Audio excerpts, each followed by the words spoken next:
Bonjour à tous, ravi de vous retrouver dans Smart Job, l'émission en direct chaque jour, du lundi au vendredi, l'émission Emploi RH de Bismart. Très heureux de vous retrouver. Bien dans son job, vous connaissez notre rubrique, et bien nous serons avec une chef d'entreprise, une aventure familiale. Elle fabrique des masques français. Elle sera avec nous dans quelques instants. Working Progress, avec les invités de Welcome to the Jungle. On va réinventer le travail. Et puis dans le cercle RH, c'est la rentrée. Non, c'est pas la rentrée des classes, c'est la rentrée économique. Bien entendu pour les chefs d'entreprise, suspendus à ce plan de relance. Il sera dévoilé, l'a annoncé Jean Castex il y a quelques minutes, il sera dévoilé le 3 septembre prochain. Et puis fenêtre sur l'emploi, c'est une étude de cadre emploi qui nous révèle bien que Paris n'a pas la cote. On va la détailler dans quelques instants. Mais d'abord, le journal présenté comme chaque jour par Cécilia Sévry. Bonjour Cécilia. Bonjour Arnaud, dans l'actualité aujourd'hui, le télétravail est en net recul en France. C'est ce que nous apprend un sondage YouGov pour la société Cardiosens. Parmi les personnes en situation d'emploi, 27% se sont retrouvés en télétravail pendant le confinement, mais début août, seuls 15% l'étaient encore. La chute a été encore plus brutale à Paris, où la part de télétravail est tombée de 45 à 22%. Deux facteurs expliquent ces chiffres. D'abord, les 3/4 des personnes déjà en télétravail y ont mis fin après le déconfinement. Enfin, les personnes sorties du chômage partiel ne sont passées au télétravail qu'à hauteur de 11% au niveau national. Il faut noter toutefois que ce sondage a été réalisé juste avant que la ministre du Travail n'incite au télétravail dans le JDD la semaine dernière.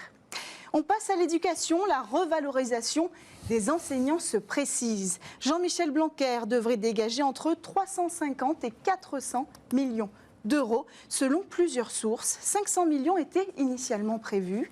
Des concertations vont s'ouvrir avec les syndicats. Une annonce officielle est attendue pour le mois d'octobre. Et puis, pour finir, tout le monde veut se mettre au vert, particulièrement les cadres franciliens. Hier, Cadre Emploi dévoilait un sondage. Résultat, 8 cadres sur 10 veulent quitter Paris. Près d'un tiers d'entre eux recherchent activement un poste ou ont déjà demandé une mutation. Mais le cap n'est pas facile à franchir car 66% d'entre eux ont peur de ne pas trouver un emploi s'ils quittent la région parisienne. Et si l'option de la démission est en recul, celle consistant à faire des allers-retours à Paris est en hausse notable de 7 points, encouragée évidemment par l'essor du télétravail. Enfin, parmi les destinations de rêve, le trio Bordeaux, Nantes et Lyon est toujours en tête, suivi de Montpellier, Aix-Marseille, Toulouse et Rennes. Voilà pour les informations d'aujourd'hui.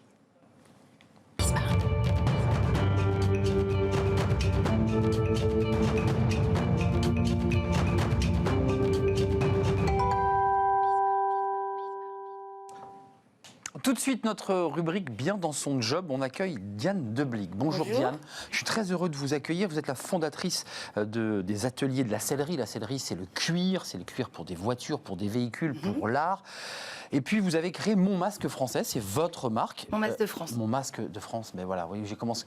Le masque est ici. Et ce que je trouve formidable dans ce masque, et on va en parler avec vous, c'est que c'est un masque français. Il y a beaucoup de chefs d'entreprise qui disent qu'aujourd'hui, ils font leurs appros, comme on dit, de cartons qui viennent de Chine.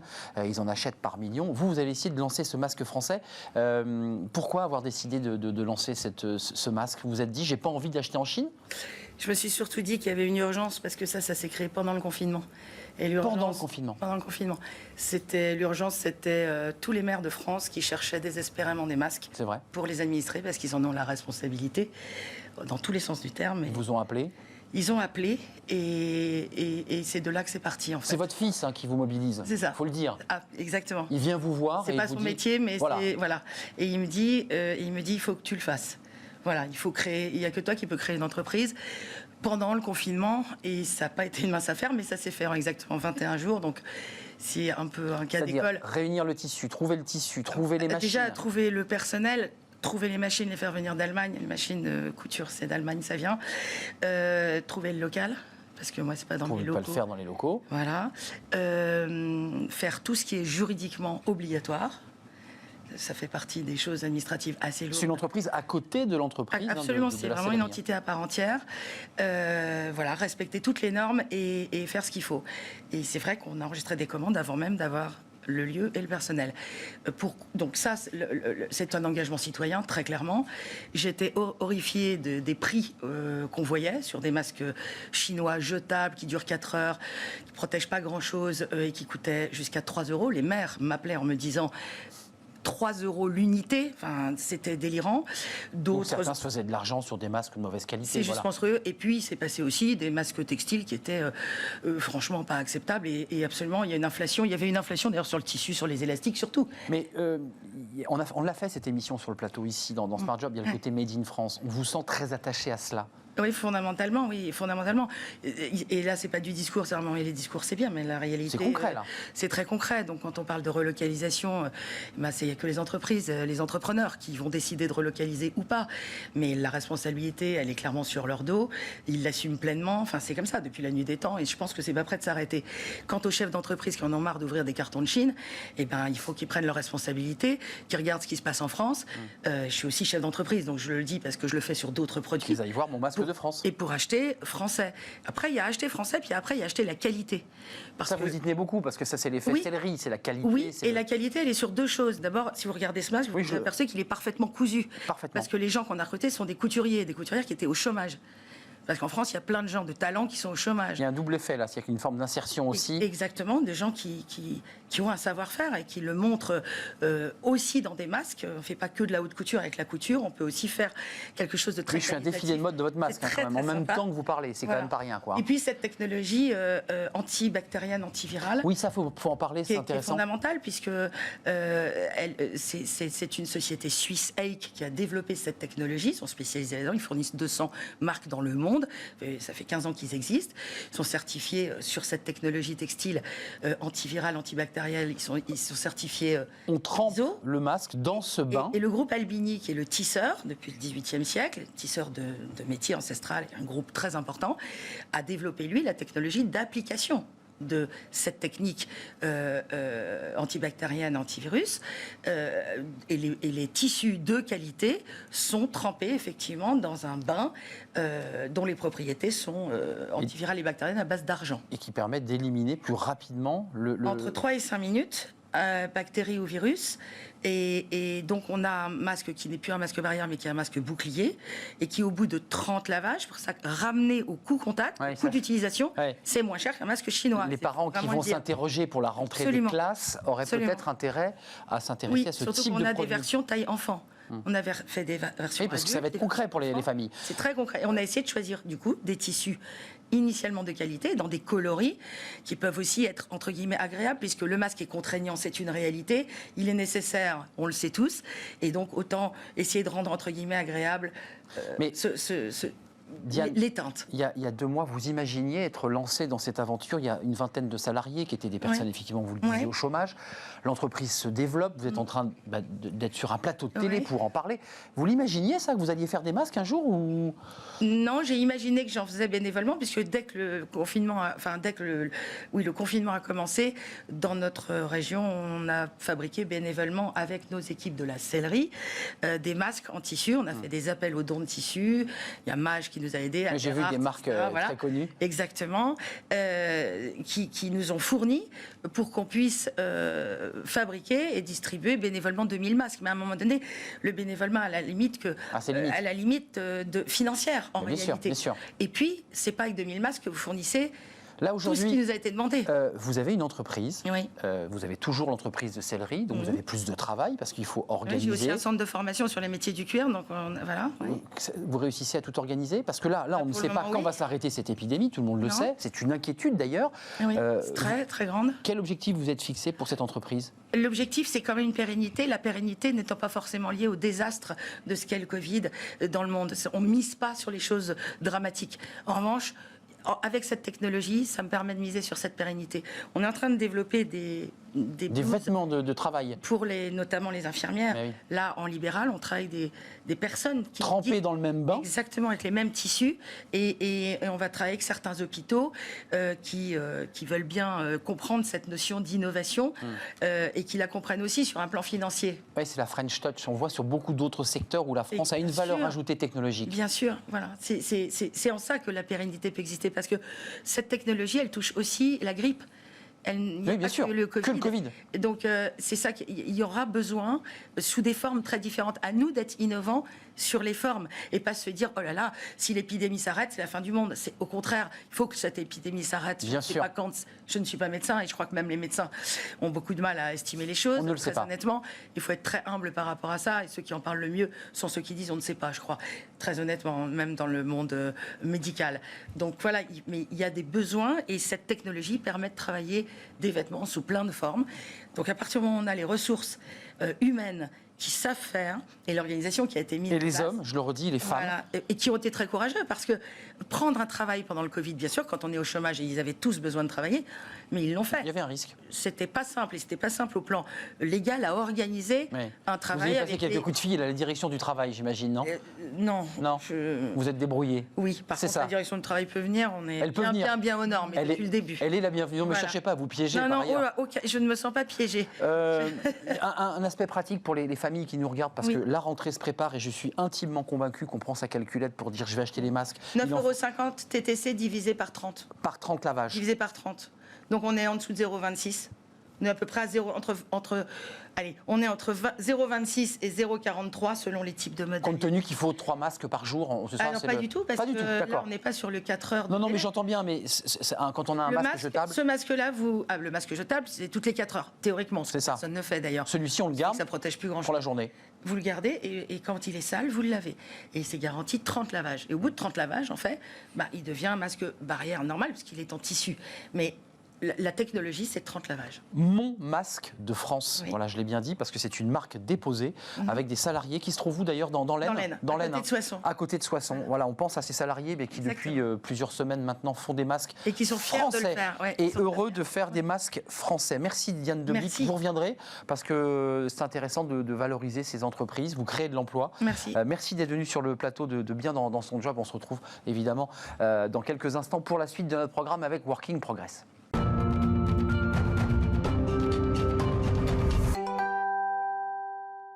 Working Progress avec notre partenaire Welcome to the Jungle, Marie Ouvrard, merci d'être avec nous. Très heureux de vous accueillir depuis lundi. Alors on change de thème évidemment, on n'est plus dans le name and shame. Aujourd'hui on s'intéresse au travail, à l'abolition du CDI, avec votre invité qui a sorti un livre un peu décapant. Alors il est chef d'entreprise évidemment, un peu décapant. Alors, il est chef d'entreprise et auteur du livre 10 jours pour hacker le travail. Il s'appelle Pascal Lorne. Bonjour Pascal. Bonjour. Donc, hacker Dynamique le travail. Pascal, dynamique. Donc, vaste sujet évidemment. Pourquoi déjà avoir eu besoin ou envie d'écrire ce livre et pourquoi il faut hacker le travail aujourd'hui selon vous? Écoutez, j'ai monté 7 startups dans plusieurs pays dans le monde et lorsque je suis rentré en France il y a 5 ans, je rentrais des États-Unis et j'ai trouvé une France qui avait mal à son travail.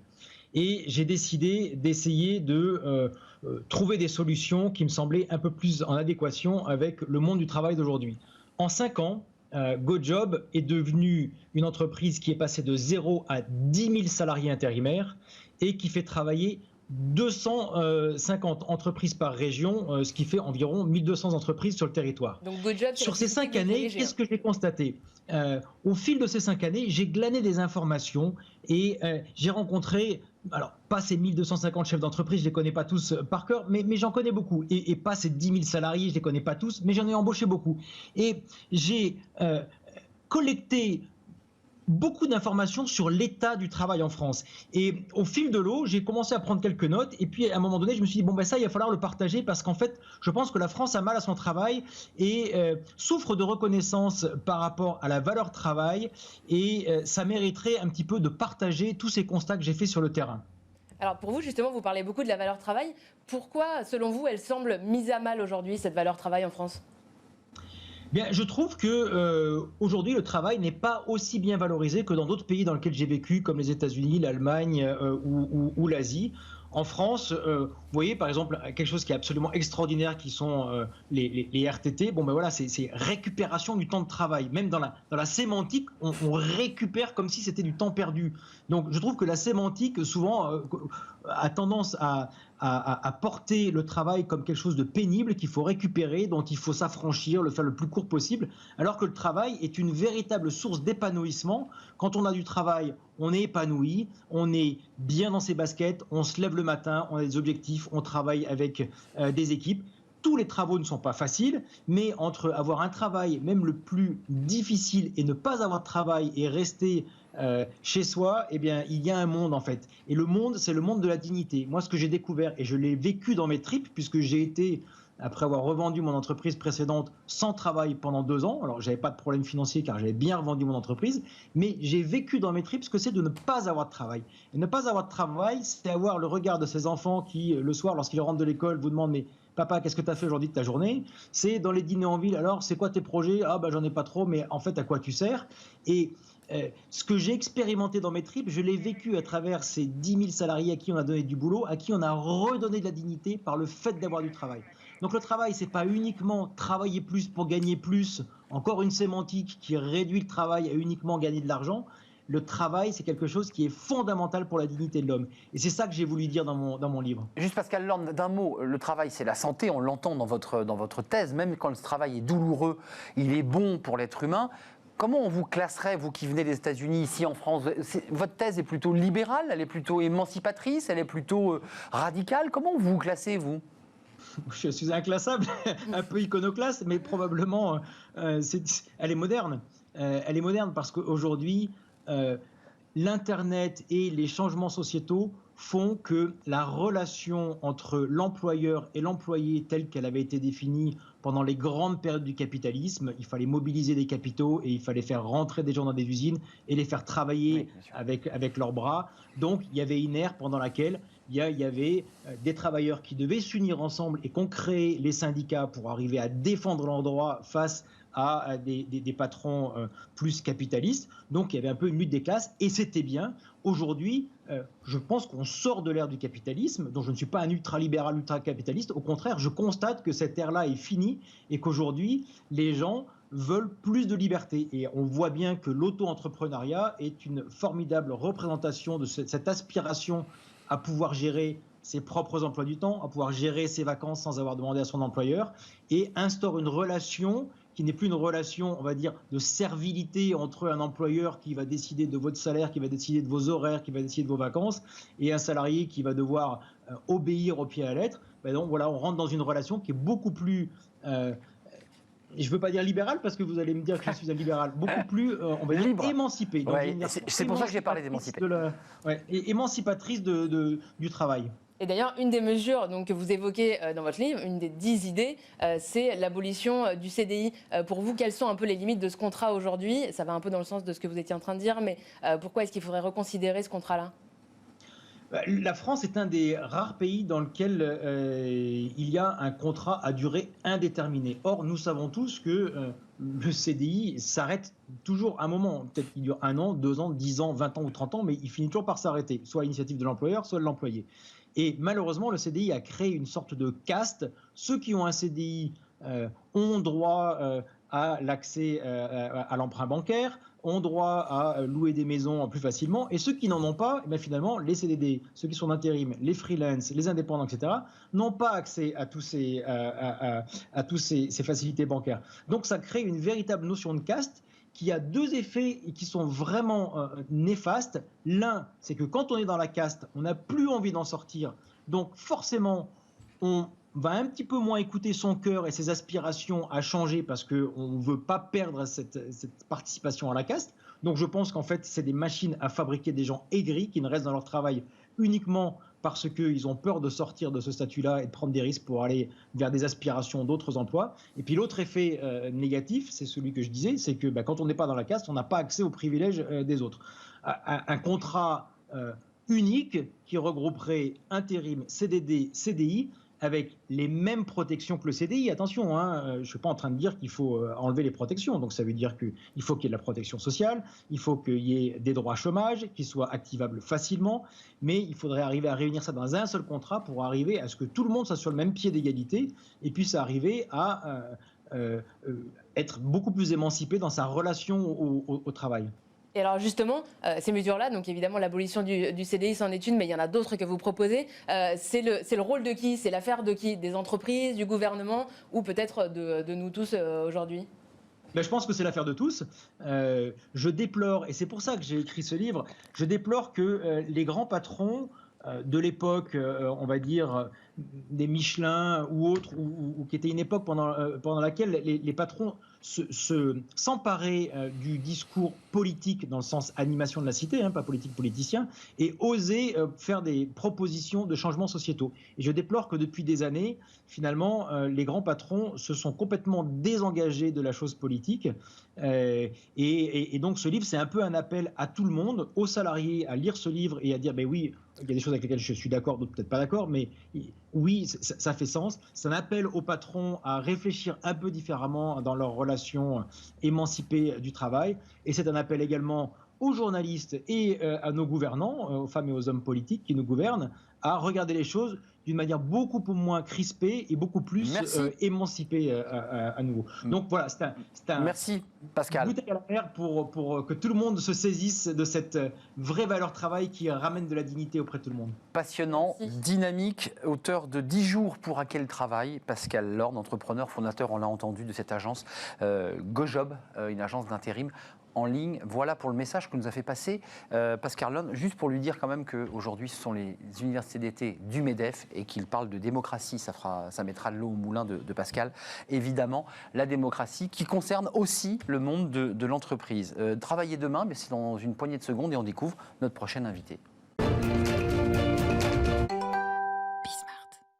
Deuxième partie de Working Progress, Marie. On va s'intéresser, alors là, on a évoqué un visionnaire, un chef d'entreprise qui pense le travail demain, et j'ai envie de dire aujourd'hui. Là, on s'intéresse à ce lien entre citoyenneté et salariat. C'est des salariés qui souhaitent devenir de plus en plus des citoyens en même temps.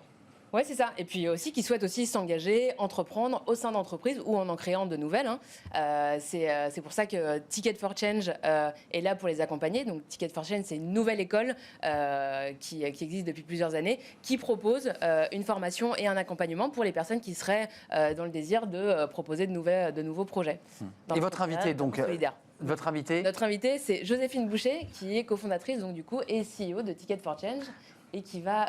elle est avec nous, elle nous entend. Formidable. Bonjour Joséphine.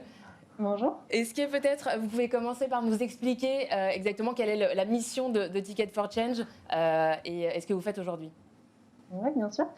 Ticket for Change, c'est né en fait d'un double constat. À la fois, vous l'avez très bien dit en introduction, qu'il y a des problèmes sociaux et environnementaux qui sont urgents à résoudre. Et en même temps, nous, on y voit aussi d'énormes opportunités. La première, c'est l'envie d'agir qui est très très forte. Il y a 94% des Français qui déclarent avoir envie d'avoir un impact positif sur la société et d'agir sur ces problèmes. Et on passe à peu près 80 000 heures de travail dans notre vie. Donc nous, on voit un terrain de jeu énorme. Notre mission, c'est justement d'aider tous les individus, de les accompagner, de les former, de les mettre en réseau, tous les individus qui ont envie d'avoir un impact positif sur ces enjeux par leur travail. Donc c'est vraiment dans le monde professionnel et dans notre carrière au quotidien qu'on a envie d'accompagner ces personnes. Et alors ça peut être des personnes salariées ou futurs entrepreneurs ou étudiants peut-être, j'imagine? Exactement. En fait, on accompagne, on va dire, 3 types d'individus, soit des entrepreneurs, donc des gens qui ont envie de créer leur projet de zéro, soit des intrapreneurs ou collaborateurs d'entreprise qui, eux, préfèrent avoir un impact au sein de leur organisation, qui vont essayer de faire bouger les lignes en interne. On accompagne aussi ce qu'on appelle des contributeurs, donc qui sont des personnes qui ont une expertise, une compétence particulière et qui vont la mettre au service d'un projet existant. Donc nos programmes, ils sont à destination de ces 3 types de personnes. Ce qui est important pour nous derrière, c'est de montrer que chacun peut agir en fonction de ses talents, en fonction de ses moyens, en fonction de son secteur d'activité, qu'il y a plein de façons différentes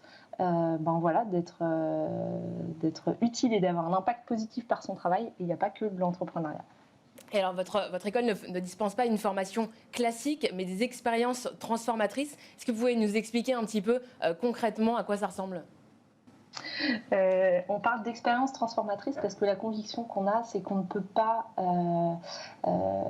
changer le système, changer la société sans faire un travail aussi en parallèle sur soi et sur se changer soi-même, quoi, ses postures, ses croyances, son attitude, ses comportements. On a envie d'accompagner ces individus à être parfaitement alignés, en tout cas de tendre vers un alignement entre ce qu'ils font, ce qu'ils sont, ce qu'ils disent, etc.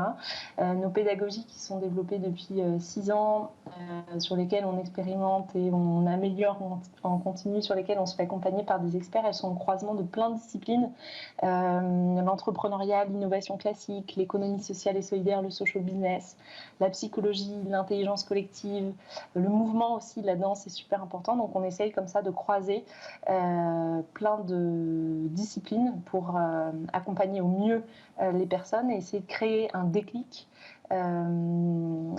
qui les accompagnera toute leur vie, quoi. Mais Joséphine, qui dit école, on l'a entendu, c'est une école nouvelle génération. Il y a des locaux, comment ça se passe? On vient, on pousse la porte, on arrive en classe à 8h, on met son masque. Racontez-nous un peu d'un point de vue concret. D'un point de vue concret, en fait, on a des programmes qui se passent en ligne. Donc, on a un cours en ligne qui est disponible sur Coursera, par exemple. On a des podcasts qui sont disponibles sur les plateformes de podcasts. Donc, on a des offres qui se font à distance, 100%, Covid ou pas Covid. On a des offres qui sont, qui sont depuis toujours à distance. Et on a des offres qui sont aussi en présentiel. Donc, on a, par exemple, un parcours pour se lancer dans l'entrepreneuriat quand on veut créer son entreprise sociale. On a des week-ends d'exploration pour trouver sa voie quand on ne sait pas trop par où commencer, mais qu'on a envie de se reconvertir. Donc, on a un mix entre des offres qui sont plutôt en ligne et des offres qui sont en présentiel. Nos offres en présentiel, elles ne sont pas dans un bâtiment physique unique, on va dire. On travaille en fait avec un réseau de démultiplicateurs, donc qui sont des formateurs et des bénévoles qui ont été formés à nos méthodos et qui sont présents partout en France. Donc on est présent aujourd'hui dans une dizaine de villes un petit peu en France. On peut retrouver les programmes Ticket. Donc on peut dire qu'il y a plein d'écoles partout en France. Alors, il y avait une partie intéressante. Selon une de vos études, 94% des Français ont envie de contribuer à résoudre des problèmes de société, mais seulement 20% le font. Qu'est-ce qui, pour vous, freine la plupart des gens à se lancer dans ce type d'action ou d'entreprise ? Il y a plein de facteurs qui jouent. Déjà, il y a un manque de connaissances, en fait, du fait que c'est possible d'avoir un impact positif par son travail, de s'engager par son travail. On a encore tendance à croire que ça doit se faire à côté. Il y a plein d'engagements qui sont extraordinaires à côté, comme le bénévolat, par exemple, mais il y a aussi possibilité de le faire par son travail, et ça, on commence de plus en plus à en parler, mais il y a encore du boulot de sensibilisation, on va dire, là-dessus. Donc, c'est souvent un manque de connaissance du fait que ça existe, un manque de connaissance de soi aussi, qu'est-ce qu'on a envie de faire, qu'est-ce qu'on aime. On ne prend pas souvent le temps de se poser ces questions. En tout cas, il y a beaucoup de gens qui manquent de ces moments de prise de recul et d'apprentissage en fait sur les expériences passées. Il y a un manque de confiance en soi, un manque de réseau. On peut être seul aussi, et il y a souvent des contraintes évidemment financières et de statut social en fait qui jouent. Nous on a essayé, donc on a fait un gros travail pour documenter l'intégralité de ces freins et de faire en sorte que chacun de nos programmes et dans l'ADN de nos pédagogies, on essaye de lever petit à petit ces freins pour aider les gens à passer à l'action, parce que les freins sont encore énormes. Merci Joséphine Boucher, vous êtes cofondatrice et CEO de Ticket for Change, cette école à la fois en ligne et on l'a vu en présentiel, avec beaucoup de frustration de Marie aujourd'hui qui avait plein de questions. J'avais plein d'autres questions. Mais oui, vous êtes frustrée, mais vous allez revenir demain. Bien C'est sûr. toujours trop court à la télévision. Merci en tout cas d'être venue. Joséphine, on se retrouve demain, Marie, pour de nouvelles aventures à la rencontre de nouveaux invités. Tout de suite, c'est notre cercle RH. Juste après cette courte pause, on va bien sûr parler de cette rentrée. Je parlais du MEDEF qui fait sa rentrée, et puis une rentrée économique suspendue à ce plan de relance de 100 milliards. Il sera dévoilé le 3 septembre prochain. On en débat dans quelques instants.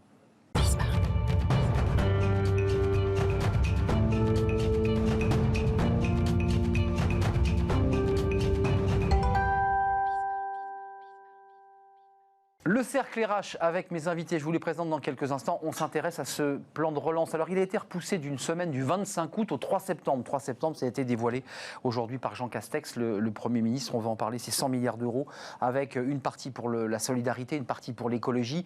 Des chefs d'entreprise qui sont, il faut le dire, inquiets. Alors, il y a des entreprises qui recrutent, l'économie repart légèrement, mais c'est vrai qu'il y a une grande inquiétude. Université d'été du MEDEF qui, elle aussi, va se poser des questions sur cette relance, sur la manière dont on va fléché avec une question autour des PME. Il y a déjà quelques annonces qui ont été faites par Bruno Le Maire hier sur les coups de pouce aux PME parce qu'il ne faut pas que les PME s'effondrent. C'est la chaîne de sous-traitance et on va en parler évidemment. Est-ce que ce plan de sauvetage dévoilé la semaine prochaine sera suffisant? C'est une question. Et puis il y a un débat sur les délais. On se souvient de la crise de 2008.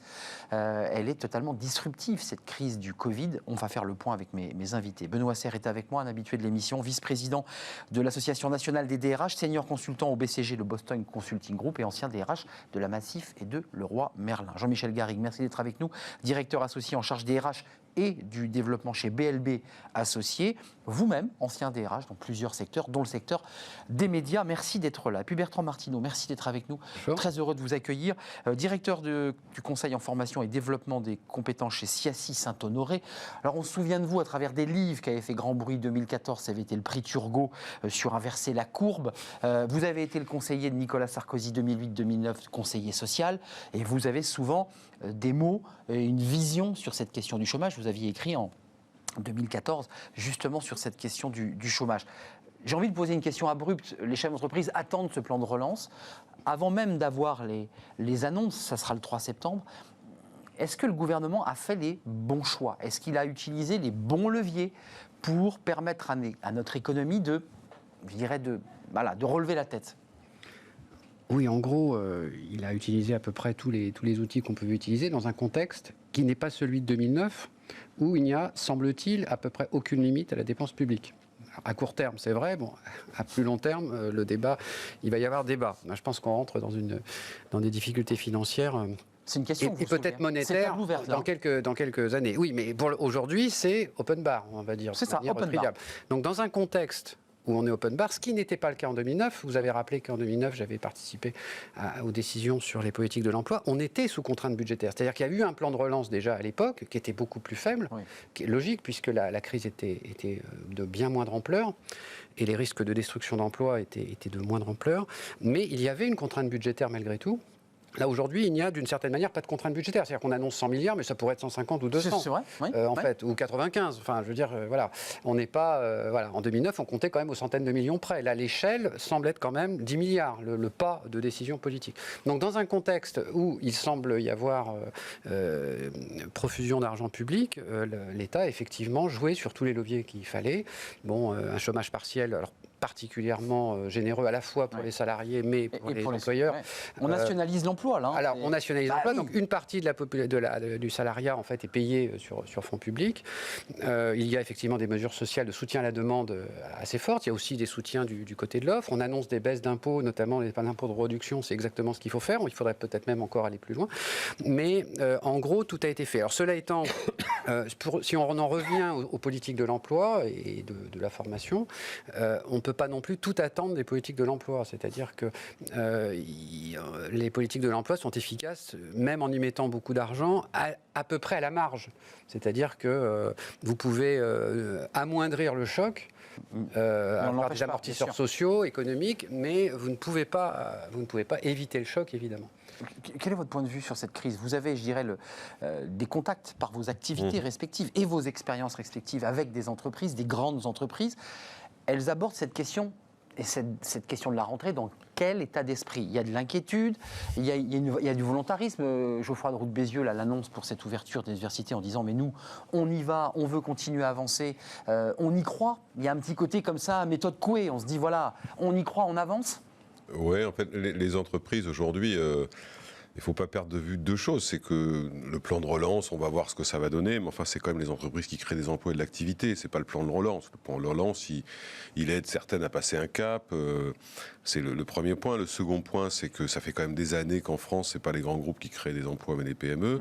Et que là, les PME ont une situation extrêmement difficile parce qu'ils arrivent à un espèce, indépendamment du plan de relance, ils arrivent à un espèce de système où d'un côté, ils doivent reprendre leur activité dans des conditions sanitaires qui finalement sont moins bonnes que ce qu'on avait imaginé au mois de septembre. Ouais. Plus contraignantes pour elles. Pour celles qui ont souscrit le remboursement des prêts garantis par l'État. On va y venir. Et ils ont la dette fiscale qu'ils ont accumulée, puisque c'était dans certains cas des suspensions et pas des annulations de charges. Exactement. Donc ça fait un espèce de mélange un tout petit peu explosif. Et puis, vous l'avez évoqué, c'est l'affaire de la chaîne de production. C'est-à-dire que si un grand groupe commence à tousser, il va taper sur ses sous-traitants. Et la chaîne est brisée. On ne va pas s'en sortir. Le deuxième point peut-être là-dessus, c'est qu'il ne faudrait pas qu'on tombe, alors je ne sais pas si Bertrand Manedro sera d'accord avec ça, mais dans l'illusion que c'est l'État et les organisations syndicales qui créent des emplois. C'est pas ça, quoi. Le vrai sujet, c'est mais sauf qu'on est un peu là-dedans, quoi. Au-delà des 100 milliards, on en avait déjà parlé ici, au-delà de l'argent qu'on injecte dans le système, et c'est plutôt bien de l'injecter, c'est vrai que ça peut être 100, 150, 200, 250... Oui, là, c'est open bar, donc c'est clair. Au point où on en est, de toute façon. J'ai d'ailleurs noté que l'emprunt européen ne serait remboursable qu'à compter de 2028. Donc j'ai fait un petit calcul d'élection présidentielle et... Ça tombe bien. Ça tombe, et donc, voilà, mais indépendamment de cela, ce que je veux dire par là, c'est que on peut mettre des milliards. Le sujet, c'est donner aux entreprises la capacité à rebondir ou à repartir dans un schéma d'organisation légale, réglementaire, syndicale, qui leur permet de le faire. Or, très honnêtement, on voit quand même, je ne sais pas si vous partagerez ça, mais un espèce de retour d'un État jacobin qui est en train de tout réguler. C'est ce que disent les entreprises en disant laissez-nous faire. Je l'avais pour Bertrand Martineau, mais je vous la pose collectivement. On avait quand même la ligne d'Emmanuel Macron qui était assez disruptif. C'est un mot qu'il utilisait beaucoup pendant sa campagne. Les outsiders, les insiders, on va tout casser, on va remettre le système à plat. Puis là, on est rentré dans un système où l'État prend tout en charge. Il décide de tout, impose les masques dans l'entreprise. Enfin, on est en train de changer aussi, je dirais, d'un point de vue presque philosophique, de modèle. C'est pour l'État, pour les pouvoirs publics, une grande chance, mais un grand risque. L'open bar dont parlait Bertrand Martineau, ça permet d'accumuler toutes les chances de pouvoir résoudre du mieux possible l'incroyable crise que nous vivons aujourd'hui.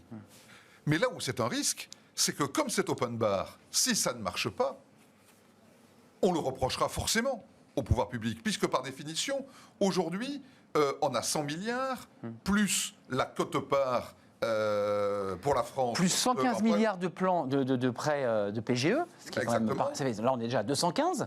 Et donc, on se dit, on accumule tous les outils, tous les moyens, toutes les chances, mais il faut que ça marche.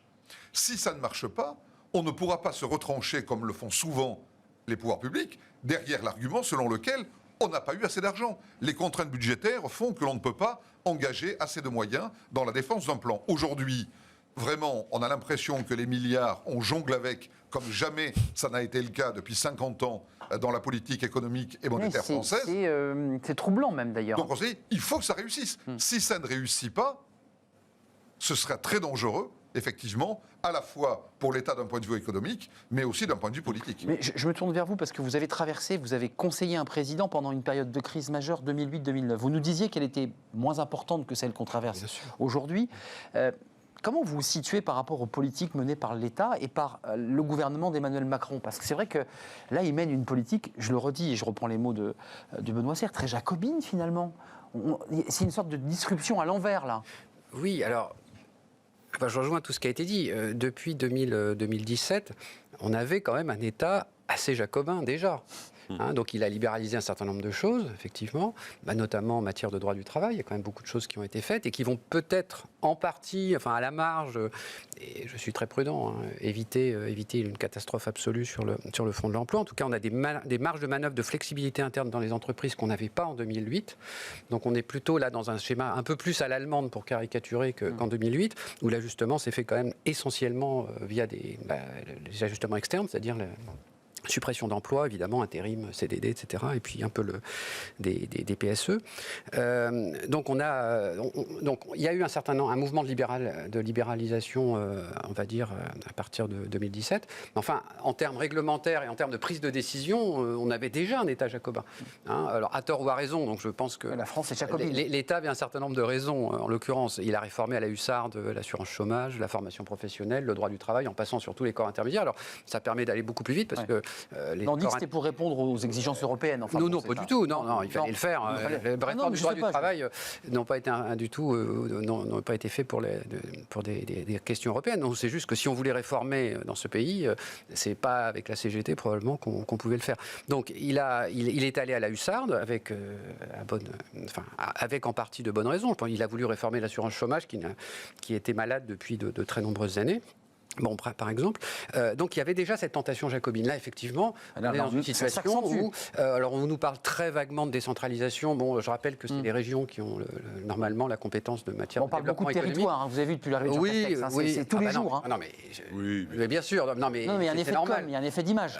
Oui, on verra ce qu'il y aura. Voilà. Donc, dans l'état actuel, des lois et des règlements qui vont certainement pas changer d'ici 2021, parce qu'on n'aura pas le temps, c'est quand même l'État qui est aux commandes. Qui a la main. Il n'y a pas de décentralisation, alors même que, effectivement, les régions théoriquement sont les leaders sur le développement économique. Mais là, l'État, effectivement, écrase. Vous avez vu Laurent Saint-Martin, qui est le rapporteur du budget à l'Assemblée, qui est un député LREM, quelqu'un qui connaît bien les finances publiques, qui les gère, qui nous dit que potentiellement, il a fait une étude, 10% du PGE ne serait pas remboursé.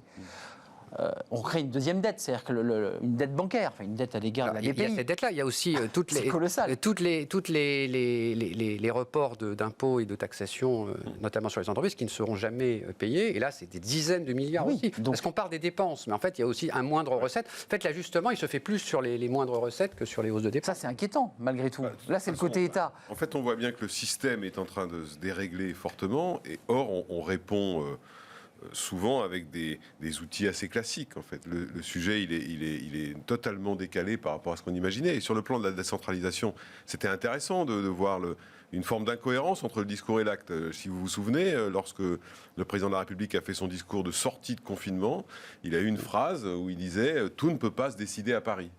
Qu'est-ce qu'on observe depuis 2 mois? L'État ne peut pas tout, disait Jospin. Tout se décide à Paris. Après, ça ne lui a pas porté de bonheur. Mais vous voyez ce que je veux dire, c'est que tout ne peut pas non plus se négocier à Paris, tout ne peut pas non plus... Bon, donc on a les sujets de dette, on a les sujets de non-remboursement, les sujets de l'engagement des dépenses, mais surtout, on a le sujet de la capacité... Beaucoup de chefs d'entreprise vous disent, et vous l'avez dit en début d'émission, les reports de paiement de charges qu'on repousse de 6 mois en 6 mois, ils vous disent, je ne vais pas pouvoir les payer parce qu'à la fin, ça va devenir colossal.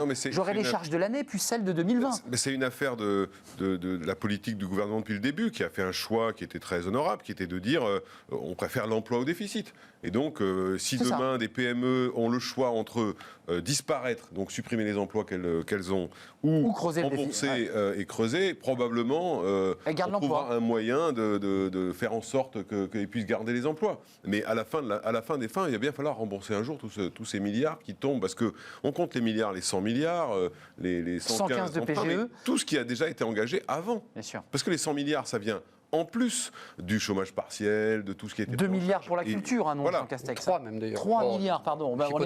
On n'est plus à 1 milliard près, mais chaque jour, un ministre annonce 1 milliard, des milliards.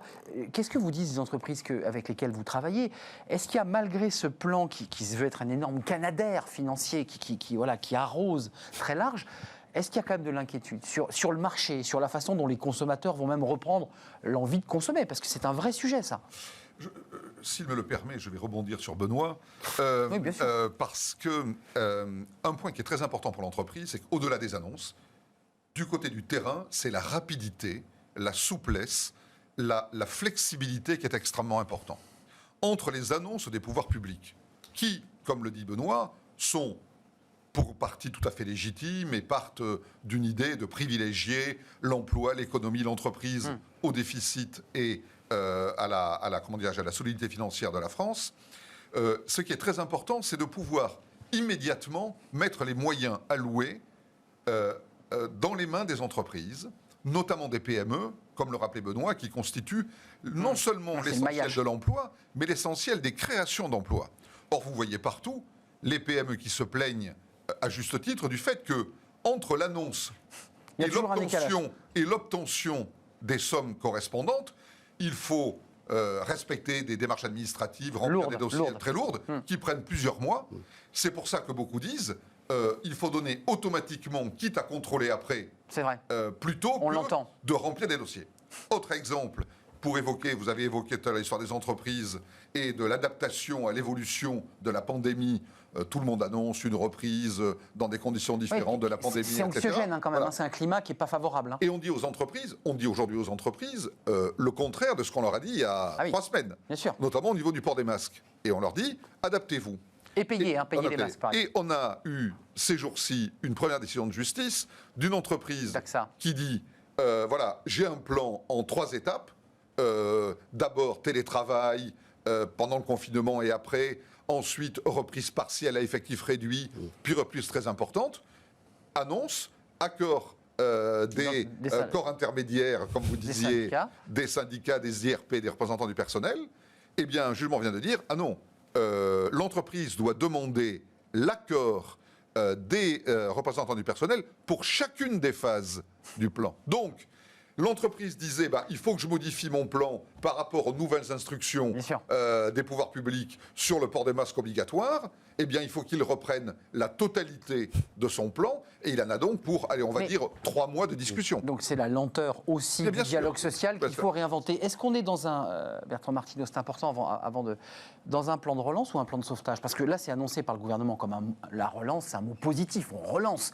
C'est un mot presque sportif, on relance, on attaque. Le plan de sauvetage, c'est autre chose. On est collé à son but et on essaie d'éviter de perdre. Pour revenir juste sur ce point-là, la rapidité, c'est très important. Moi, je pense quand même que jusqu'à présent, aussi bien dans le domaine de l'administration fiscale que dans le domaine du travail, en particulier les questions de chômage partiel, l'État était quand même très réactif. Voilà. En revanche, là où l'État pose problème aujourd'hui, c'est dans l'incertitude sur les questions sanitaires. C'est-à-dire, effectivement, c'est ce que vous disiez, ça change sans arrêt. Donc, il faudrait quand même stabiliser un peu le système. Donc, moi, j'ai des inquiétudes sur la réglementation en termes sanitaires et le fait que l'État, en fait, veut aussi tout dicter, contrairement à ce qui se passe dans les autres pays, où c'est l'État qui fixe tous les cahiers des charges, y compris dans des grandes entreprises qui auraient la capacité, en fait, via leur ingénierie et puis leur dialogue social, de gérer les choses. Bien sûr. Et alors ensuite, il y a un autre sujet qui arrive maintenant avec le plan de relance où on va avoir, ou sauvetage ou relance, j'y reviens, on va avoir beaucoup de plans sectoriels. Et là, on arrive dans un État qui est non seulement très dépensier, bon, mais ça, on en a déjà parlé, on a fait l'enveloppe, là. Mais avec cette dimension colbertiste qui ne lui a pas toujours réussi dans le passé récent. C'est-à-dire des appels à projets industriels, des plans de relance sur l'écologie, avec en gros un chef de bureau d'administration qui va expliquer qu'il vaut mieux la filière hydrogène que telle ou telle filière, alors même qu'il peut y avoir débat. Et dans ces cas-là, on dit que ce sont des investissements d'avenir, donc ça sanctifie toute dépense, parce que pour l'avenir, qu'est-ce qu'on ne ferait pas, évidemment, avec des taux de rendement interne absolument mirifiques. Et vous y voyez le risque le risque, le risque, c'est que dans l'urgence comme ça, à toute vitesse et de manière très, très étatique, on ne prend pas forcément les bonnes décisions stratégiques. Donc, il y a un danger. Voilà. Et donc c'est à la fois... Alors, il y a une partie sauvetage, parce qu'il va y avoir des plans sectoriels. Par exemple, dans la culture, il va s'agir tout simplement de sauver le spectacle vivant. Tout simplement, là, oui. Et puis, il y a des domaines où on est plutôt dans l'avenir à 20 ans, dans le domaine de l'écologie, etc. Transformation des modèles. Et alors, autant sur le sauvetage, là, on peut tout à fait comprendre le sujet parce que c'est des actions assez simples, finalement, de subventionnement, de baisse de charges, de mesures d'urgence, comme le gouvernement l'a fait déjà pendant le confinement ou en sortie de confinement. Mais alors, dans la partie un peu structurelle qui s'annonce, c'est-à-dire les plans massifs dans le domaine de la transition énergétique, par exemple, on peut avoir des craintes qu'il y ait effectivement des erreurs stratégiques massives qui coûtent très cher aux finances publiques, très durablement, et qui, en plus, ne sont pas les bonnes orientations économiques. Oui, mais vous évoquez l'hydrogène, il y a un sujet. Voilà. La question de l'hydrogène et des batteries sur les véhicules électriques. On se précipite sur des sujets. Les Allemands, d'ailleurs, poussent beaucoup l'hydrogène, si j'ai bien entendu. La relocalisation, par exemple, pour rebondir sur ce que vous dites. C'est un mot pour l'instant. Mais c'est le prototype même de la fausse bonne idée. Parce qu'on va dire aux industriels, il faut relocaliser en France, dans des tas de domaines, l'automobile, l'énergie, etc. Et d'un autre côté, on va leur dire, mais surtout, il faut garder une compétitivité économique, des prix concurrentiels. Et ça, c'est pas possible. Il faut que le consommateur n'y perde pas. Or, Ça marche pas, ça. c'est pas possible. Mais non. Avec le niveau des salaires, de la protection sociale, de l'imposition, de la fiscalité en France, c'est pas possible. Donc, je ne sais pas comment les pouvoirs publics, même si l'idée est louable, comment ils vont résoudre cette espèce des paradigmes qui sont totalement inverses. On l'a beaucoup entendu avril-mai, la relocalisation. On l'entend beaucoup moins aujourd'hui dans les discours, je dirais, politiques. C'est qu'il y a une prudence. Juste d'un mot, les Allemands, je l'évoquais parce qu'ils parlent d'hydrogène beaucoup. Les Allemands, Bertrand Martineau l'évoquait. Les Allemands ont fait baisser leur TVA à 4 points.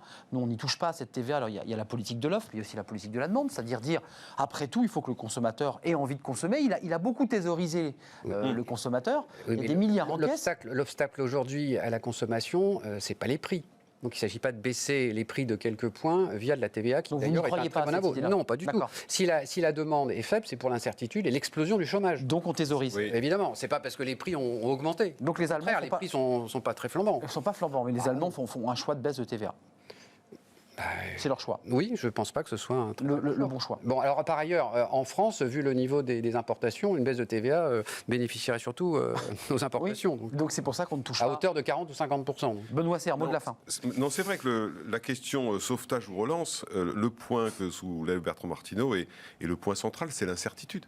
Le problème, c'est que les entreprises ne savent pas à quel moment ça va tomber. Je vais vous donner un exemple très concret.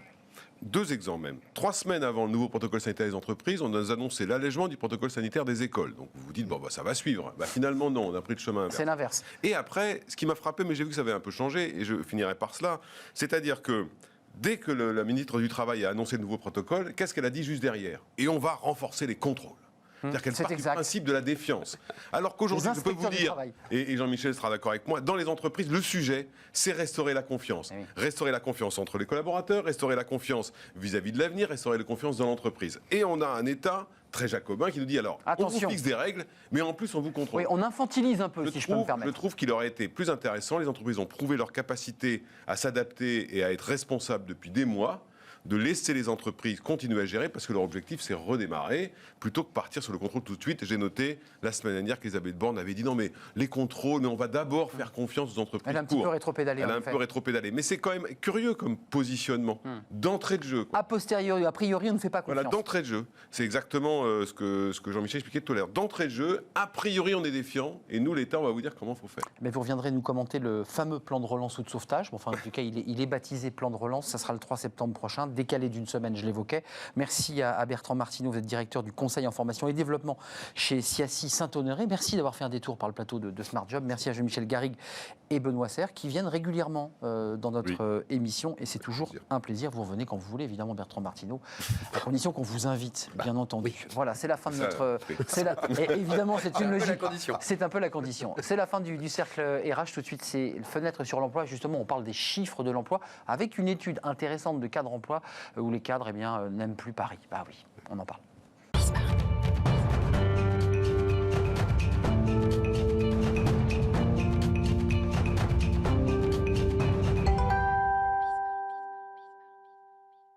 Fenêtre sur l'emploi pour terminer notre émission Smart Job en direct si vous nous rejoignez chaque jour du lundi au vendredi. Fenêtre sur l'emploi, c'est les chiffres quotidiens ou presque ou des études passionnantes sur la situation de l'emploi en France. Élodie Franco-Dacruz, merci d'être avec nous. Vous êtes responsable des études chez Cadre Emploi.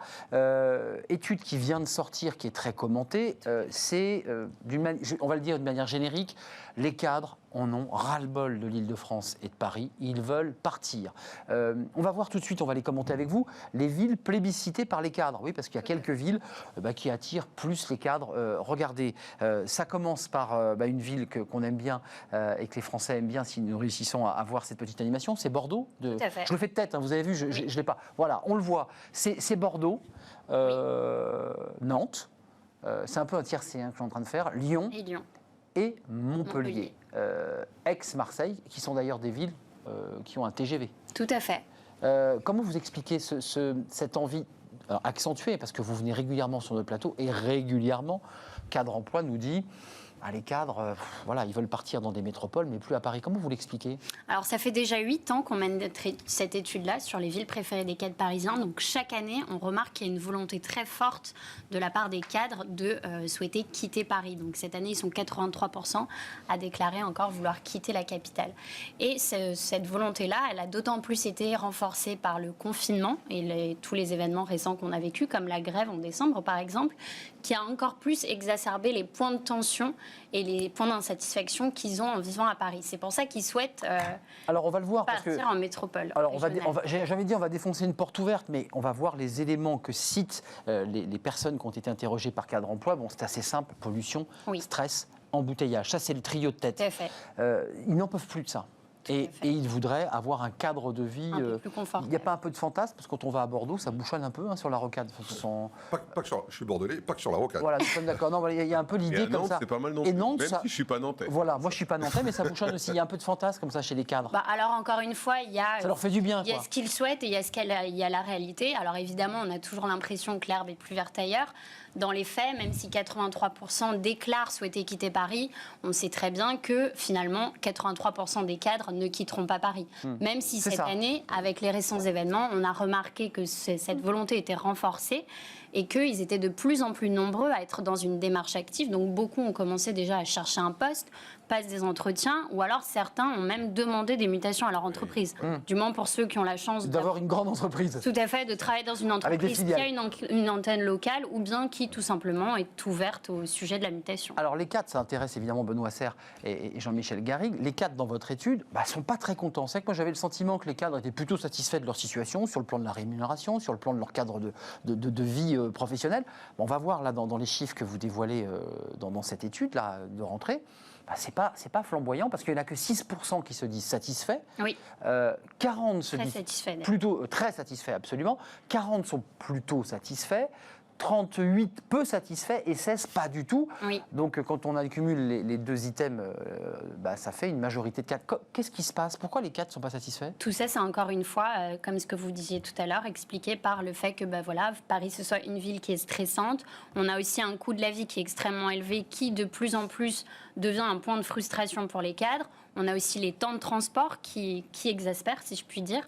Voilà, il faut savoir. Donc c'est pas le travail qui exaspère, c'est l'environnement du travail. C'est l'environnement de travail. Oui. Sachant que Paris, c'est avant tout une ville, en tout cas au travers des résultats qu'on a dans cette étude, c'est une ville où les cadres sont plus par intérêt professionnel que personnel. Donc finalement, c'est comme un passage incontournable pour débuter sa carrière professionnelle. Je passe à Paris puis je repartirai. Mais c'est pas la ville où on a envie de faire sa vie et c'est pas la ville de l'équilibre vie pro, vie perso.